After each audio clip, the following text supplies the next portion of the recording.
자, 우리는 지금 어디까지 했냐 하면은요, 제가 전체의 서론이라고 생각이 되는 1장 1절부터 11절 본문을 좀 차근차근 설명을 드린 거고요. 여기서 헤벨의 첫 번째 의미를 찾았습니다. 헤벨의 첫 번째 의미는 뭐죠? 짧고, 그렇죠? 우리는 간다. 근데 나머지는 그대로 있다. 그러니까 가져가요, 못 가져가요? 그러니까 소유는 다 놓고 가는 거고요. 했던 일도 다 놓고 가는 거고요. 그 다음에 내가 뭐 어떻게 할 수 있어요, 없어요? 그것들에 대해서 아무것도 할 수가 없다. 이런 말입니다. 자, 몇 개 예를 좀 들어보면서 쭉 가고요.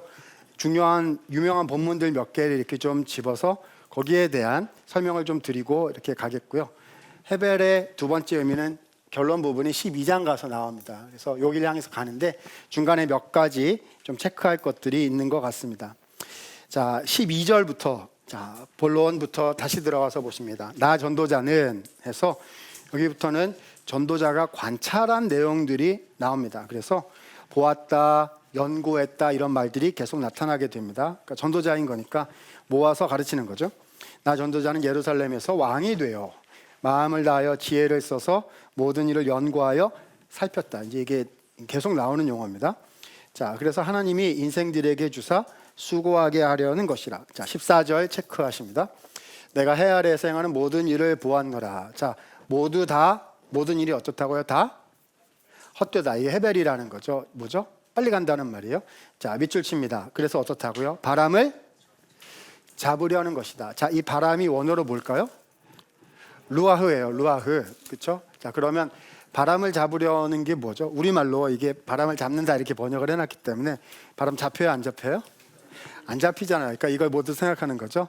아, 이거 의미 없다. 이렇게 헛되다. 다 해봐야 안 돼. 라는 부정적인 의미로 이렇게 보는데요. 자, 저는 이 부분을 어떻게 해석하는지, 요 바람을 잡으려는 것이다에 대한 해석도 학자들마다 좀 다양합니다. 근데 여기서는 저의 견해가 이제 살짝 들어가는 좀 독특한 주장입니다. 일반적 주장은 아니고요. 저는 어떻게 생각하느냐, 이렇게 생각을 합니다. 아까 코헬레트라는 말이 여성형 어미로 끝난다고 했죠. 그래서 대부분은 그게 이제 직업을 가리키는 특정한 기술을 가진 그런 사람 존재를 가리키는 거다. 그게 이제 일반적인 이해고, 뭐 그건 히브리어의 다른 용례가 그런 게 있으니까 그런 건 이제 받아들여야 된다고 생각하는데요. 근데 전도서에서 이렇게 해석이 가능하지 않을까라고 제가 테스트해보고 지금 계속 생각해보고 있는 거고, 뭐 완전 결론 낸 건 아니라서 이거다 이렇게 말은 못하겠지만 이 가능성을 좀 생각하고 있는 게요. 지금 아까 1장 5절, 6절, 7절, 그 6절에서 바람이 돌고 돌면서 이렇게 다닌다고 했잖아요. 그렇죠? 그리고 바람을 잡는 것이다 이렇게 나오잖아요. 그렇죠? 이 바람을 잡는 게 뭐냐는 거죠. 그래서 저는 현재 어떻게 생각을 하고 있냐 하면은요. 지금 이 전도자가요. 마치 바람처럼 그렇죠? 바람을 잡으려고 다니면서 그렇죠? 세상을 관찰하고 있다. 그래서 이 바람이라는 말이 루아흐라는 말인데 대부분이 여성형으로 쓰입니다. 그래서 이 세상을 돌고 돌아서 관찰하는 그렇죠? 그런 마치 바람처럼 자기 자신을 비유적으로 지금 표현하고 있는 게 아닌가라는 제가 하나의 어떤 해석의 방향성을 세우고 좀 이렇게 따라가 보는 중이거든요. 왜냐하면 이 바람이라는 말 자체가, 루아흐라는 말 자체가 12장에 가면 되게 중요한 말로 한 번 더 나오게 될 거예요. 맨 앞에 맨 뒤에 있고 중간에 바람을 잡으려고 바람을 쫓아가는 것이다, 바람을 따라가는 것이다, 뭐 이런 표현들이 계속 나오기 때문이죠.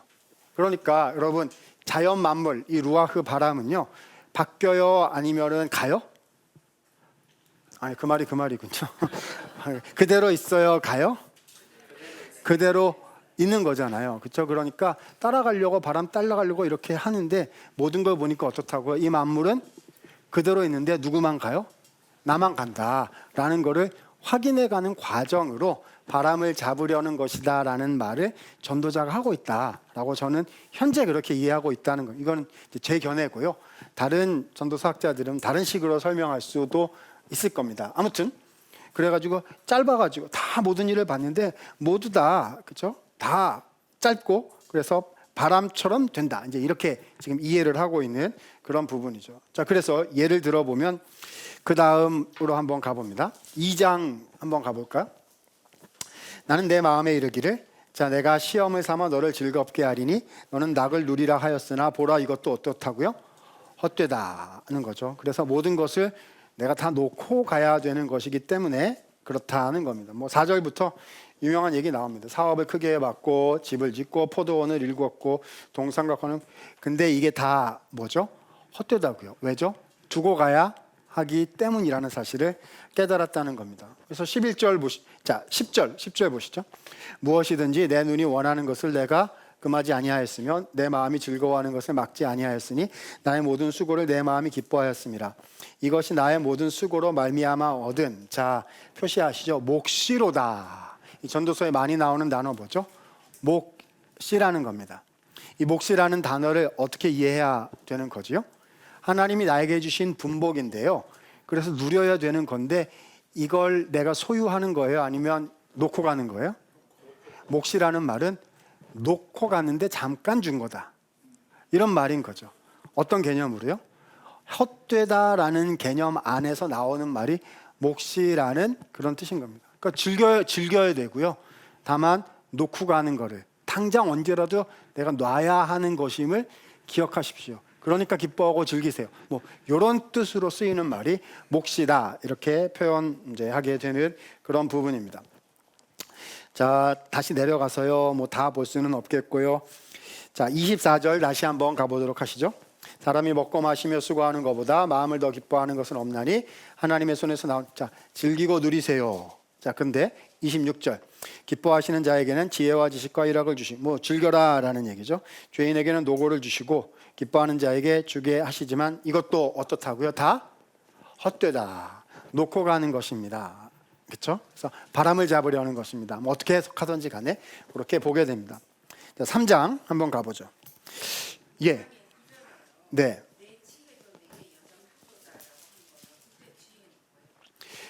여기서 이제 지혜라는 말이 이제 많이 나타나고 있는데요. 여기서 내 지혜라는 말 좀 이따 이제 보여드릴 건데 지혜와 우매를 동급으로 놓고 얘기를 하고 있거든요. 그러니까 잠언에서 지혜라 그러면 반드시 지혜를 얻어야 되는 굉장히 중요한 결론적인 가치로 얘기를 하는데요. 전도자가 중간에 지혜라고 얘기하는 거는요. 그걸 뛰어넘어가는 뭔가가 있다라는 얘기를 하기 위해서 지혜라는 말을 쓴다. 이렇게 그러니까 궁극적인 의미의 지혜로 얘기하는 게 아니고요. 이것이 내가 생각하는 이 지혜조차 짧고 그 다음은 내가 어떻게 할 수 없다. 이런 의미로 지혜를 이해하고 있다. 그래서 좀 더 깊은 여호와 경외로 들어가기 위해서 지금 깔아놓는 그런 정도의 의미이지 잠언처럼 궁극적인 대상으로 지금 지혜를 말하고 있는 건 아니다. 이렇게 이해하셔야 될 것 같습니다. 자, 3장으로 한번 가볼게요. 우리가 전도서 설교하실 때 제일 많이 쓰는 것 중에 이제 몇 개가 있는데 자, 그 중에 하나가 3장이고 그 중에 하나가 11장에 좀 이따 얘기하겠지만 너 물 위에 떡을 던져라 이거고 그 다음에 창조주를 기억하라는 이 세 개 여기 보시죠. 범사에 기한이 있고 천하만사가 다 때가 있나니 날 때가 있고 죽을 때가 있고 자, 요거 하면서 되게 어떻게 설교들을 그동안에 하셨나요? 정하신 때가 있다. 지금은 때가 아니니까 때를 기다려라. 이런 약간 운명론, 숙명론은 아니지만 그렇죠? 하나님이 다 정해놓으신 때가 있는 거야. 그 때를 겸손하게 믿음으로 기다리세요. 이런 방식으로 우리가 접근을 많이 했지요. 뭐 그렇게 많이 하도 설교들을 많이 하셨을 거라서 그게 틀렸다 이렇게 말하기 굉장히 부담스럽고요. 뭐 그런 의미가 뭐 없을 잘 모르겠어요. 없을 수는 없겠지만은 문맥에서 여기서 때가 있다라는 말은 무슨 말이죠? 이럴 수 있고 이런 경우도 있고 저런 경우도 있는데 다 어떻다고요? 짧다. 그리고 다 두고 가는 거다. 거기에 궁극적인 의미가 있다 없다? 없다. 라는 말을 하기 위해서 이럴 때가 있고 저런 때가 있다 라고 말하고 있다고 생각이 됩니다. 날 때가 있고 대표적인 건 뭐죠? 죽을 때가 있으면 간다고요. 그죠? 자, 심을 때가 있고 뽑을 때가 있고 죽일 때가 있고 치료할 때가 있고 다 그게 그 순간에는 그게 진짜 다인 것처럼 생각이 되지만 나중에 보면 어떤 깜빡하고 다 가고 다 놓고 가는 거라고요. 그렇죠? 그러니까 심는다고 막 좋아하고 막 그럴 것도 없고 그렇죠? 심지 못하고 뽑아야 된다 그래서 끝이라고 생각할 것도 없고 왜냐하면 가는 거거든요. 이해하시죠? 이런 전반적인 흐름을 가지고 본문을 좀 보면은 좋겠고요. 그래서 11절 가면 이렇게 말씀을 하시죠. 하나님이 이 모든 것을 지으시되, 자, 때를 따라 어떻게 해요? 아름답게 하시고 누리세요.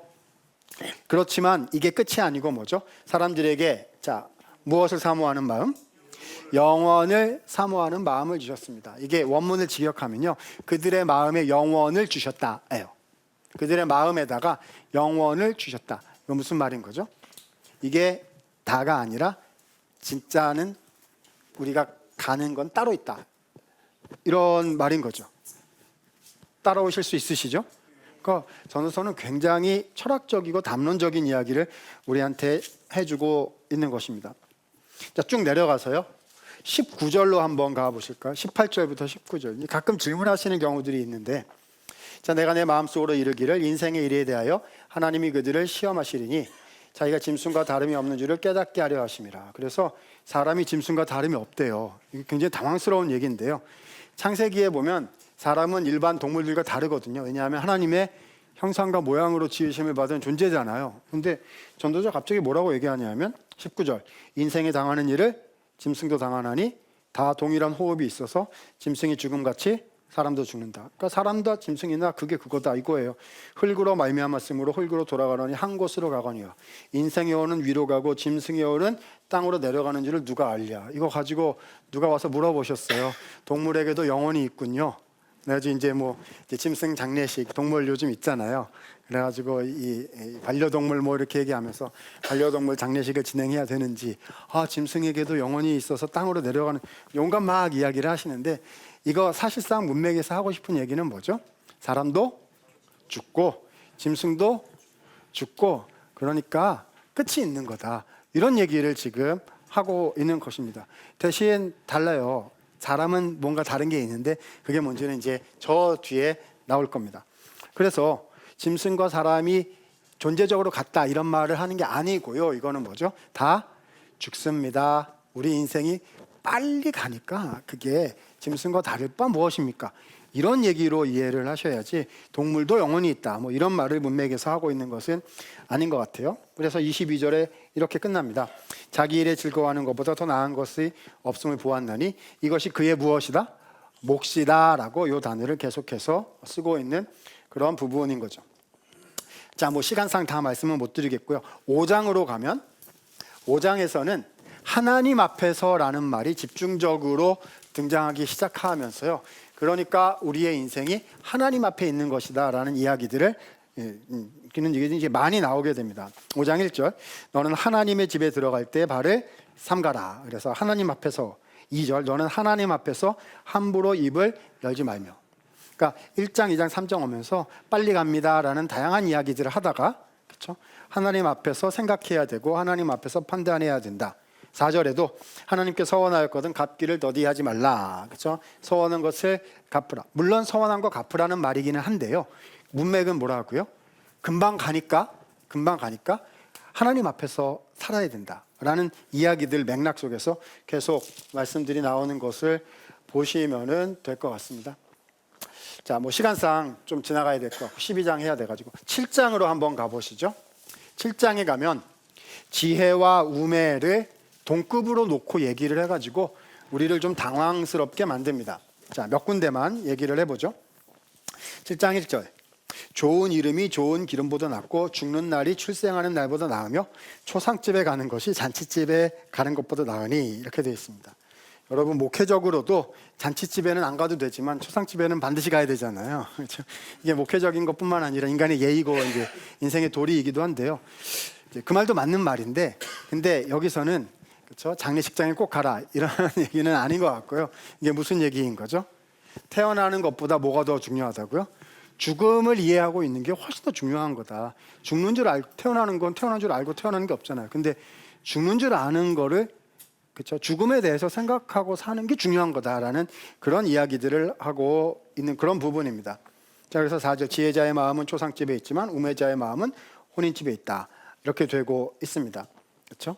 그래서 8절에도 끝이 시작보다 낫다 이런 이야기가 다 그런 맥락에서 충분히 이해가 되는 부분이라고 보여지죠. 자, 15절 가서 한번 보시면 잘 알려진 부분입니다.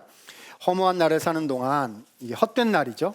짧은 날을 사는 동안에 내가 일을 살펴보았더니 의로움에도 불구하고 멸망하는 의인이 있고 악행에도 불구하고 장수하는 악인이 있으니 이렇게 되어 있습니다.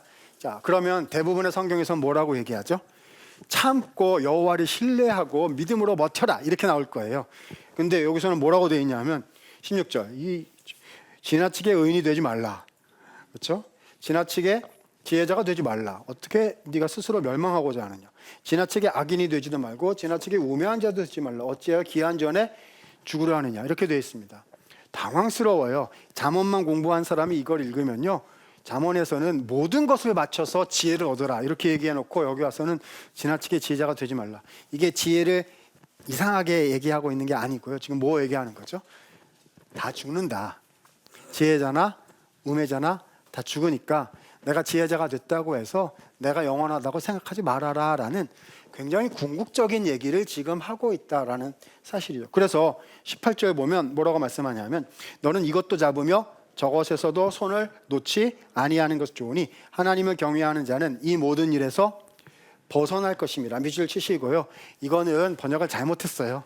이거는 뭐라고 번역해야 되냐면 하나님을 경외하는 자는 이 두 가지에 모두 도달하게 될 것이다 라고 번역해야 맞습니다. 이건 제가 원문 보고 번역해 보면, 그러니까 지금 지혜, 우매, 그렇죠? 다 두 개에 도달하게 된다는 말은 무슨 말이죠? 지혜로운 자나 우매한 자나 결국 다 어떻게 된다고요? 죽게 된다. 인생은 짧다라는 이야기를 이런 방식으로 풀어가면서 지금 하고 있다고 이해하시면 되실 것 같습니다. 여러분 대강의 흐름이 이해가 되시죠? 그래서 이 7장에서는 지혜와 우매를 대조시키면서 쭉 얘기를 하고요. 그래서 7장 뒷부분에 가면은요, 지혜를 찾아내기가 되게 어렵다라고 얘기하십니다. 어디로 가시냐 하면은요, 27절, 7장 27절, 그것도 중요한 거 하나 보고 쭉쭉 빨리 갑니다. 전도자가 이르되 내가 낱낱이 살펴 이치를 연구하여 이것을 깨달았노라. 내 마음이 계속 찾아보았으나 아직도 찾지 못한 것이 이것이라. 7장 27절 28절입니다. 28절 보면요, 노력했는데 찾았어요? 못 찾았어요? 못 찾은 게 있다라고 얘기합니다. 자, 1000사람 가운데서 한 사람, 1000명 중에서 하나 찾아내라고 해도 나는 찾아낼 수 있다는 거예요. 그런데 모든 사람 중에서 뭘 찾지 못했다? 여자는 한 명도 참지 못했다. 남자 천지구나 뭐 이런 말이 아니고요, 찾아내지 못한 여자가 있다는 거예요. 자, 우리가 잠언 읽으면서 계속 봤는데 뭐를 여성으로 비유를 해왔죠? 지혜를 여성으로 비유해 온 거예요. 그래서 뭐라고 얘기했냐면 내가 깨달은 것은 이것이라 곧 하나님은 사람을 정직하게 지으셨으나 사람은 많은 꾀들을 낸 것이니라. 그래서 찾아내지 못한 거는 앞뒤 문맥을 따져보면 지혜라고 보는 것이 맞다고 생각합니다. 내가 지혜인 줄 알았는데 결국 내가 진짜 지혜는 뭔지 찾아내지 못했다. 어떤 맥락에서 하는 얘기죠? 짧다, 간다, 진짜 지혜가 무엇이더냐, 이런 표현을 지금 하고 있는, 잠언보다 훨씬 더 깊이 들어간 지혜 이야기를 하고 있는 것으로 판단이 됩니다. 자, 8장, 9장, 10장 그 부분은 제가 시간상 좀 넘어가야 될 것 같은데요. 아까 말한 9장으로 한번 가보시죠. 9장 7절, 8절, 9절 이미 다 이해하실 수 있을 것 같아요. 자, 그 앞뒤에 보면 다 죽음 이야기인 것이, 9장에는 죽음 이야기라는 사실이 훨씬 더 분명하게 드러납니다. 2절 보시면요, 모든 사람에게 임하는 그 모든 것이 일반이라. 일반이 뭐냐? 자, 의인과 악인에게, 선한 자, 깨끗한 자, 깨끗하지 않은 다 모두에게 동일하게 임하는 일이 뭐죠? 3절, 결국은 일반이라. 해 아래서 행해지는 모든 일 중에 악한 것이니 인생의 마음에 악이 가득하여 평생에 미친 마음을 품고 있다가, 자, 결론은 뭐죠? 어디 얘기로 간다? 죽은 자들일까? 죽는다라는 말을 이렇게 표현하고 있는 것입니다. 그래서 5절 보면 산자들은 죽을 줄 알되 죽은 자들은 아무것도 모르며, 그래서 죽는다는 얘기예요. 7절, 그러므로 너는 가서 기쁨으로 음식물을 먹고, 그렇죠? 그렇게 하라. 9절, 그러므로 평생 헛된 모든 날에, 그렇죠? 헛된 날에 사랑하는 아내와 함께 즐겁게 살지어다. 누리세요, 기뻐하세요. 그러나 이것이 금방 지나가는 것임을 기억하시고 여기에 영원한 가치를 두지 마십시오. 이런 얘기를 계속해서 하게 되는 그런 부분입니다. 10장으로 가게 되면요, 10장에는 좀 전통적인 종류의 지혜 이야기가, 잠언과 좀 비슷한 종류의 지혜 이야기가 나타나는 것을 보게 됩니다. 뭐 개별 해석까지 제가 하기는 좀 어려울 것 같고요. 자, 11장에 가서 몇 개 체크하고 12장의 결론 부분으로 좀 가보도록 하겠습니다. 11장 1절 2절 보시면요, 자, 이거 유명한 구절이죠. 내 떡을 물 위에 던지라 여러 날 후에 찾을 것이다. 7, 8에게 나누어질지어다. 무슨 재앙이 땅에 임할는지 알지 못함이라. 그래서 첫 번째는 던지면 도로 찾을 거다. 두 번째는 뭐죠? 갖고 있다고 해도 그게 언제 없어질지 알 수 없다. 이런 말 아닙니까? 결국 어떤 프레임에서 얘기하고 있는 거죠? 헛되다, 짧다, 놓고 간다라는 프레임에서 얘기하고 있는 건 뭐 분명한 것 같습니다. 자, 쭉 내려가서 11장 9절 한번 보겠습니다. 9절부터 이야기 나오고 12장 1절 여기서 이제 결론이 제대로 시작이 되는데요. 자, 11장 9절 보시면 청년이여 어린 때를 즐거워하고 청년의 날에 마음에 기뻐하라. 그러나 하나님이 이 모든 일로 말미암아 너를 무엇하실 줄 알라? 자, 심판의 밑줄 쳐두세요. 심판 이야기가 나오기 시작합니다. 자, 그러다가 12장 1절부터 본격적인 하나의 아주 중요한 문단이 나타납니다. 자, 12장 1절부터 14절이요. 이 부분이 전도서의 결론 부분이라고 저는 생각하고요. 1절부터 8절까지, 아니요, 1절부터 7절이죠. 1절부터 7절까지, 그 다음에 8절에서 14절까지 이렇게 두 가지로 나누어서 생각하고 이건 이제 묶어보도록 하겠습니다. 자, 여기에 뭐가 나오냐 하면 헛됨, 헤벨의 몇 번째 의미요? 두 번째 의미가 이제 나오는 겁니다. 지금까지는 헤벨의 첫 번째 의미 가지고 짧습니다, 금방 갑니다, 놓고 갑니다, 이 얘기로 지금 계속 이어왔거든요. 자, 질문요. 그러면 제가 지금까지 짧습니다, 놓고 갑니다, 뭐 이런 얘기를 하면은 잘 이해가 되시지 않으세요? 맞습니다. 인생은 그렇지요라고 인간적인 마음으로 고개가 끄덕여지기는 하는데요. 근데 우리는 기독교 신앙을 가지고 있고 예수님을 믿는 부활의 신앙을 가지고 있는 사람들이잖아요. 그럼 과연 저 얘기가 궁극성이 있는 얘기일까? 이런 생각이, 질문이 혹시 들지 않으세요? 설마 저 사람이 저 얘기를 끝내고 다 헛되고 다 놓고 가는 겁니까? 이러면 일반 종교랑 무엇이 다른가? 뭐 이런 질문이 올 법도 하거든요. 자, 우리는 어디로 가야 되는 거죠? 그 다음 두 번째 이야기로 가야 되는데, 저는 그래서 전도서의 결론 부분까지 우리가 봐야 된다 이렇게 생각합니다. 자, 12장 1절 2절 읽어보고 시작하도록 하겠습니다. 자, 1절 2절 한번 읽어주실까요? 시작. 너는 청년의 때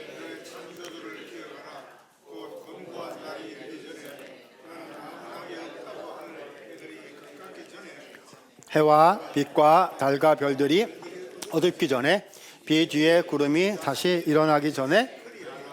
자, 12장 1절 아마 전도서에서 헛되다 다음으로 유명한 구절이 아닐까 싶습니다. 여러분, 이 12장 1절 교회에서 대개 언제 쓰지요? 네, 청년부원 신예배, 중고등부원 신예배 때 나오는 대표 본문 되겠습니다. 여러분, 저도 목회자 자녀로 모태신앙으로 자라가지고 평생 이제 교회에서 살은 사람인데요. 그래서 교회에서 온갖 종류의 예배를 어렸을 때부터 뒤에서 이렇게 지켜봤어요.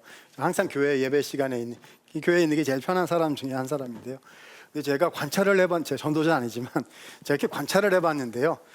우선 청소년 헌신 예배, 뭐 청년 헌신 예배 대표적인 이제 구절인데요. 근데 희한한 게 청년은 별로 없고 어른들이 더 많으세요.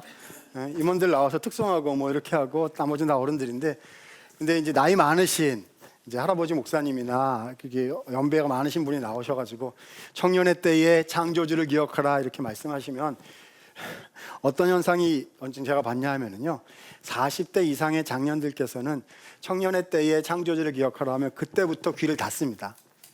무슨 생각하시는 거죠? 애들 설교구나. 그래가지고 아이고 우리 아들 왔나? 누구네 집 딸내미 왔나? 그래가지고 왜 이렇게 많이 안 온 거야? 뭐 다 이러시고, 내 얘기는 아니구나, 애들 얘기구나라고 생각을 하십니다. 질문요. 청년의 때의 본문에서 청년은 10대, 20대, 30대까지만 말하는 건가요? 청년이시군요. 왜 그럼 여기 말하는 청년의 때는 뭐죠? 두 번째, 누구를 기억하라?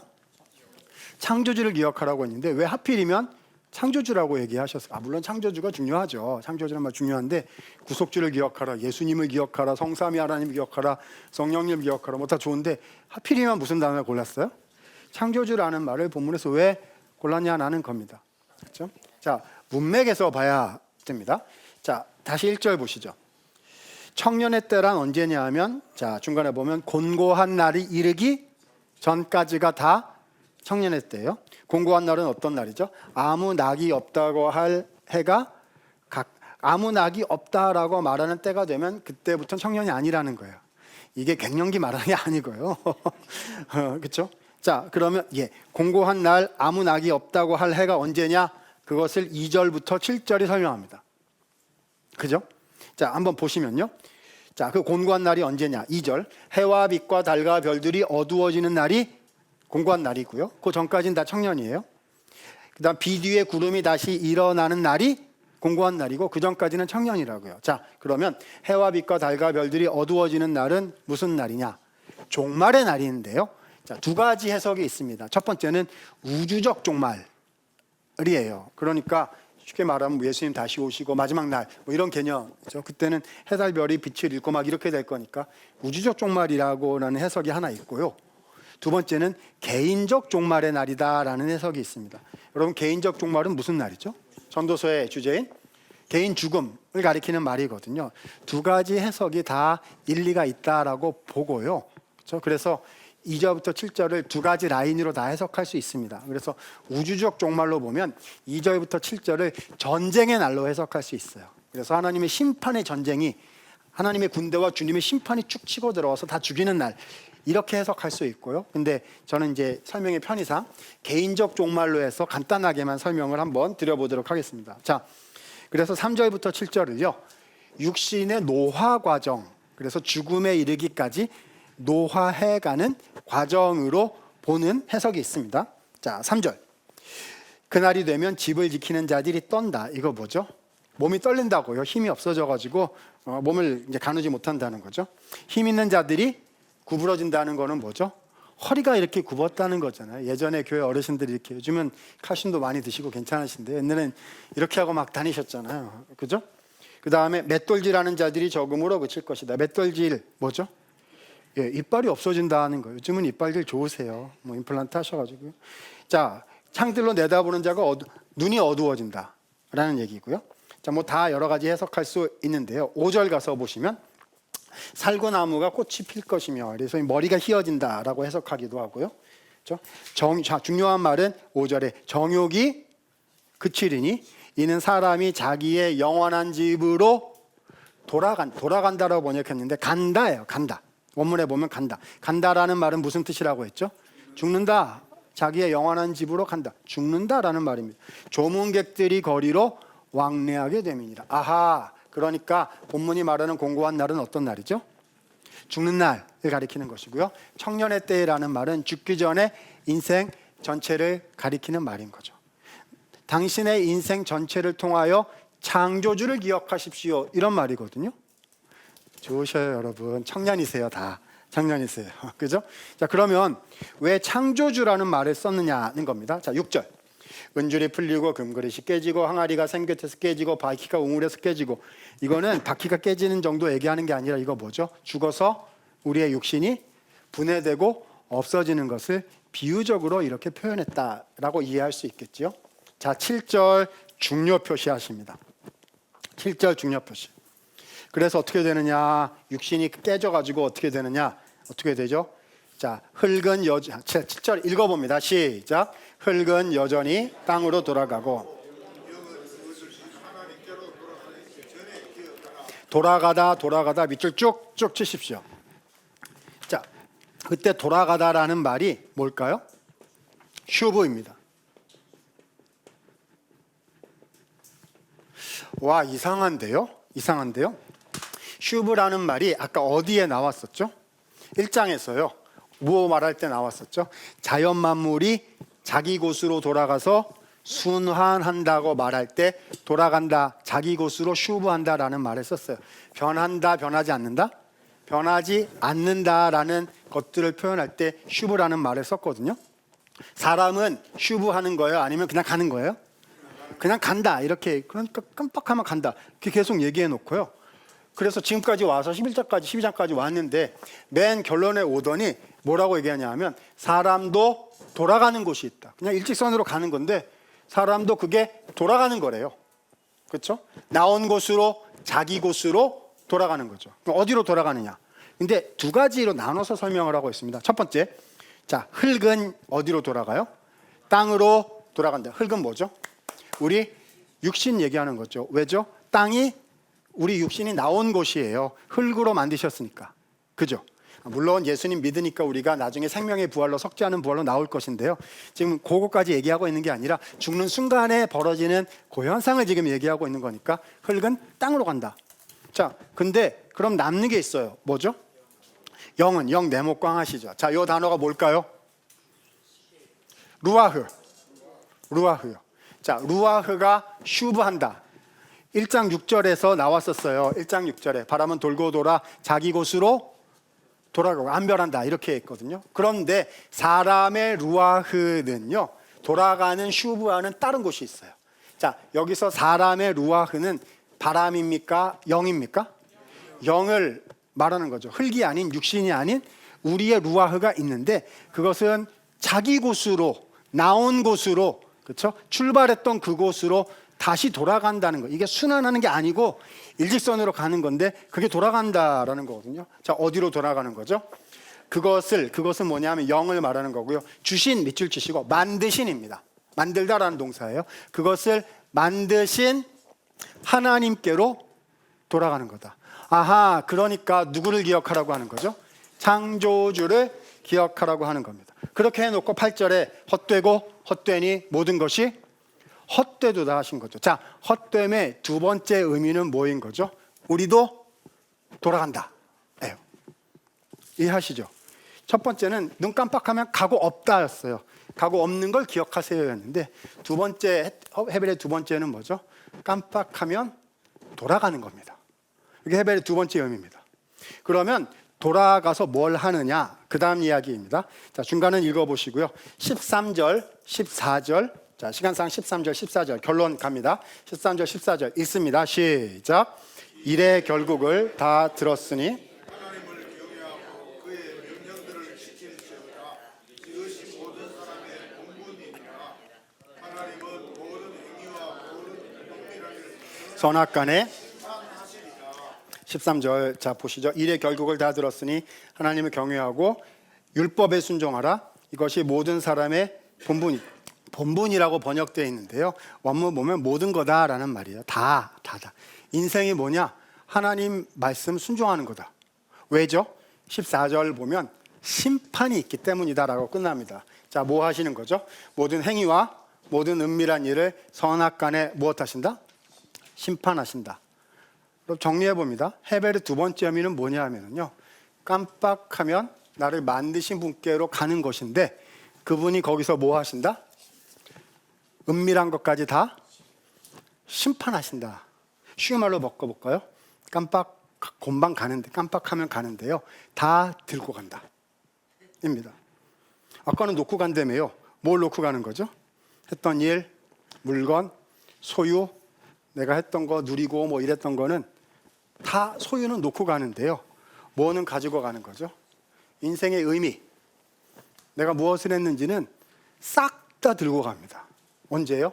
깜빡하면 곰방 만드신 분 앞에 가서 서는데 그분이 다 드러내고 심판하실 것입니다. 옛날엔 이해가 잘 안 됐을 텐데요, 요즘 우리 성도님들은 다 이해하실 거예요.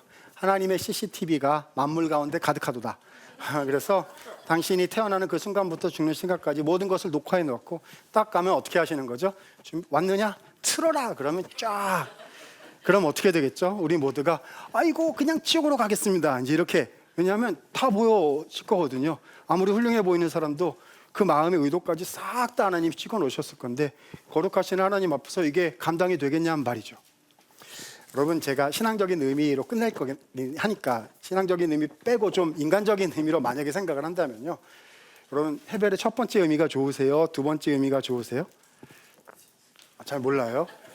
이 목회하시는 데가 많고 이래가지고 잘 끝날 거니까 여기 인간적인 마음으로 그냥 얘기를 그냥, 그렇죠? 만약 우리가 은혜가 없다면 인간적으로 생각한다면 말이죠, 아유 1번이 편하지 않겠냐. 차라리 죽어서 그냥 끝나면, 그렇죠? 다 묻히고 없는 셈 치면 그래 훌훌 털고 날아가리 없어지리 뭐 이럴 텐데요. 근데 그게 아니라 어떻게 해요? 은밀한 것까지 하나님이 다 심판하실 것이다. 어머나 이게 웬일입니까? 이렇게 되는 거죠. 자, 헤벨의 두 번째 의미를 가지고요. 처음부터 다시 읽는 겁니다. 처음부터 다시 읽는 거라고요. 그렇죠? 사랑하는 아내와 함께 누리고 사십시오. 그렇죠? 그런데 금방 가서 하나님이 다 평가하시고 체크하실 겁니다. 하나님이 당신에게 맡기신 인생 금방 가는데 다 드러내놓고 하나님이 다 일일이 평가하실 겁니다. 그날이 눈 깜빡하면 오고 다음 순간이고 내일일지 모릅니다. 그렇죠? 기억하고 사세요. 그렇게 사시겠습니까? 어떻게 사시겠습니까? 이런 말인 거죠. 헤벨의 두 번째 의미는 뭐죠? 우리는 창조주께로 돌아가고 그분께서 우리를 심판하실 것입니다. 다 들고 갑니다. 기억하고 사세요. 이런 말이 되는 거죠. 여기까지 이해하시죠? 그래서 저는 헤벨의 첫 번째 의미로 쭉 다 읽은 다음에 헤벨의 두 번째 의미를 가지고 처음부터 또 한 번 읽는 것이다 라고 생각합니다. 그게 전도서의 읽기 전략이다라고 저는 생각을 하는 거예요. 아하, 그렇군요. 인데 자, 5분 안에 끝내겠습니다. 자, 헤벨의 몇 번째 의미까지 얘기하겠다고 했죠? 세 번째 의미. 본문 읽기는 여기까지로 사실 끝이라고 생각이 되는데요. 그런데 전도서는 성경의 하나의 책이긴 하지만, 그렇죠? 홀로 존재하는 책이 아니라 66권 안에 존재하는 책이에요. 그래서 이 죽음에 대한 이슈는 되게 중요한 부분이기 때문에 하나를 더 얘기하지 않을 수가 없어서 본문에 나오지 않지만은 제가 정경적인 성경 전체 흐름에서 한 가지를 항상 더 얘기하곤 합니다. 이제 저의 전도서 이해 여기까지 하고 5분 안에 마무리하겠습니다. 자, 저도 안 죽어봐가지고요. 네, 제가 알고 있는 성경의 진리와 지식에 근거해서 한 가지만 더 말씀을 드립니다. 금방 가서 심판대 앞에 서면 거기서 하나님의 의로운 심판을 견딜 수 있는 존재는 없을 겁니다. 모두 다 진짜 하나님의 그 형벌의 심판으로 들어갈 수밖에 없겠지요. 근데 그런 우리를 기억하셔서 이 죽음의 관문을 나보다 먼저 앞서 가신 분이 계시죠. 누구시죠? 예수님이세요. 그렇죠? 우리가 예수 그리스도의 십자가 죽으심과 부활과 그분의 복음으로 은혜로 우리의 죄를 용서받고 하나님의 백성 자녀가 되는 것을 믿는다면요, 그러면 이것도 믿어야 되리라고 생각이 됩니다. 우리가 그분 앞에 가면 이제 선악간의 은밀한 것까지 심판하실 텐데 심판해가지고 이제 형벌 심판으로 이제 들어가야 되잖아요. 그런데 이제 누가 계시죠? 예수님이 중보자이신 예수님께서 계시잖아요. 그리고 이제 말씀해 주시겠지요. 아버지 사랑하는 이 자매, 이 형제, 이 사람은 아버지의 자녀입니다. 그렇죠? 저의 이름을 믿었고 하나님 나라의 백성입니다 라고 말씀해 주실 거고요. 그럼 우리 하나님께서는 어떻게 하시겠죠? 이제 누가복음 15장 이렇게 막 나오는 거죠. 그래서 양포를 벌리고 이렇게 말씀해 주실 것 같아요. 와, 집에 돌아온 것을 환영한다. 영어로 웰컴 홈. 뭐 이런 거 있잖아요. 그렇죠? 기뻐하시면서. 이게 우리가 믿는 복음이거든요. 그죠? 자, 그러면 헤벨의 세 번째 의미는 뭘까요? 예, 저는 전도서를 이렇게 이해합니다. 쉬운 말로 목회적으로 현장의 의미로 바꾸면 저는 이렇게 이해를 해요. 짧다라는 건데요. 이 짧다라는 게 뭐냐? 저는 이 헤벨을 여행이다라고 표현해 보고 싶습니다. 그렇죠? 집에서요, 아버지가 우리를 여행 심부름 보낸 거예요. 그죠? 여기가 집이 아니고 어디가 집이죠? 저희가 집이에요. 헤벨이라니까. 짧다, 헛되다니까요. 금방 간다니까요. 저희가 진짜 집이고 여기는 집이 아니에요. 그렇죠? 근데 하나님이 맡기실 일이 있어가지고 교회를 돌보고 가정을 섬기고 그 사람을 돌보고, 그렇죠? 가서 그 일을 감당하라고 하나님이 아빠가 우리를 심부름 보내신 거죠. 잠깐 이만큼 여행 보내신 거예요. 자, 질문요. 여러분 여행 가셨는데 만약에 사랑하는 사람 같이 못 가고 혼자 갔다. 근데 진짜 나를 사랑해 주는 사람하고 같이 못 가고 내가 어디 갔다 그러면 여행 가셔서 뭐 하시겠어요? 뭐 하시죠? 돌아가기 전에 뭐 하세요? 선물 사죠. 선물 사죠. 그잖아. 자꾸 그 사람 생각이 계속 나니까 만나면 날 이렇게 해줄 거니까 선물 사고 선물 안 사도 돼요. 그분 그냥 그분은 세상 최고의 부자예요. 왜죠? 창조주시거든요. 다 그분이 만드셔가지고 제일 부자예요. 내가 뭐 선물 산다고 그분이 뭐 이렇게 되는 게 아니거든요. 근데 선물 안 살 수 없어요. 왜냐하면 이게 사람 마음이거든요. 나를 그렇게 사랑하시고 아끼시고 도우시고 함께하신 그 좋으신 분이 와 왔구나 이렇게 하고 천국 잔치 막 이렇게 할 걸 생각을 하면은 뭐 하는 거죠? 선물 사야 되거든요. 여러분 선물 사는 게 뭐죠? 맡기신 거 열심히 사는 거죠. 그렇죠? 그러니까 아예 그냥 은혜로 구원받았으니까 내 맘대로 살래 이게 아니고요. 은혜로 구원받았으니 최선을 다해서 오늘도 살겠습니다. 가가지고 아무것도 아닌데 맡겨주신 거 끝까지 열심히 해가지고 가가지고 뭐 하는 거죠? 아빠 선물 사왔어요. 그래가지고 아빠한테 드리면 기뻐하시면서 우리를 품에 안아주시는 그날이 금방 옵니다. 라는 말인 거죠. 아까 맨 처음에 금방 간다 그러면 반응이 두 개 나올 거라고 했잖아요. 그래서 뭐가 맞냐고 제가 질문을 드렸죠. 하나는 뭐죠? 누리고 살래요. 그렇죠? 그러면 이렇게 질문을 해야 되는 거죠. 누리고 사시는데요. 그것이 아빠께 드릴 선물이신가요? 그죠? 교회에서 봉사하시고 우리가 목회하고 뭐 이렇게 살아가는 아빠한테 드린 선물 준비하시는 거죠. 이 질문인 거고요. 두 번째, 포기하고 싶으신 분 계시잖아요. 저 오늘 갈래요. 먼저 갈게요. 제 맘대로 빨리 갈게요. 안 돼요. 아빠가 그게 원하시는 게 아니거든요. 그렇죠? 선물 준비하고 금방 가니까 우리 조금 더 참고 조금 더 노력합시다 라고 말씀하는 것이 전도서의 얘기가 아닌가. 그래서 가서 선물 드리는 거죠. 계시록의 말대로 하면 면류관을 벗어서 그분께 다시 드린다 이렇게 표현되어 있는 그런 부분인 것 같습니다. 정리하고 마칠게요. 전도서는 여호와 경외의 존재론적 관점이다 라는 것입니다. 여호와 경외의 세계관의 존재론적 관점입니다. 나는 어떤 인생이고 어떤 존재인지를 전체를 돌아보는 내 인생을 이해하는 거죠. 하나님을 경외하는 삶이란 우리 인생이 헤벨이고 아버지께 선물을 드릴 짧은 여정이라는 사실을 날마다 기억하면서 살아가는 것. 그것이 여호와 경외고요.